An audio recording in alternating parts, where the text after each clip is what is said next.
নৌকা ভোট দিয়ে আজকে আমার স্বামী আমার ছেলে বাড়ি ছাড়া।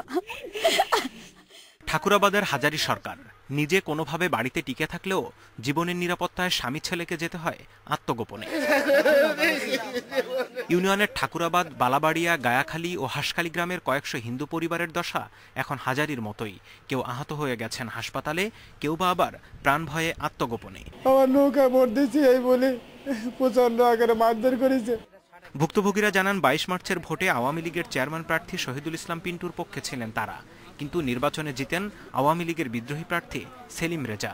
ভোটের পর তার সমর্থকরা শুরু করে হামলা, নির্যাতন, প্রতিকার চেয়ে নানা কর্মসূচিও পালন করেছেন ভুক্তভোগীরা।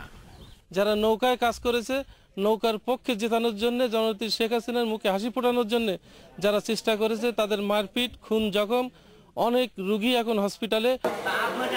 তবে সব অভিযোগ অস্বীকার করেছেন বিজয়ী প্রার্থী সেলিম রেজা। আমার বিরুদ্ধে যে অভিযোগটা আনা হচ্ছে যে আমার কর্মী বাহিনী দ্বারা ওখানে সংখ্যালঘুদের উপরে নির্যাতন হচ্ছে, আসলে বিষয়টা সম্পূর্ণ মিথ্যা এবং বানোয়াট। লিখিত অভিযোগ না পাওয়ার অজুহাতে কোনো ব্যবস্থা নিচ্ছে না পুলিশ।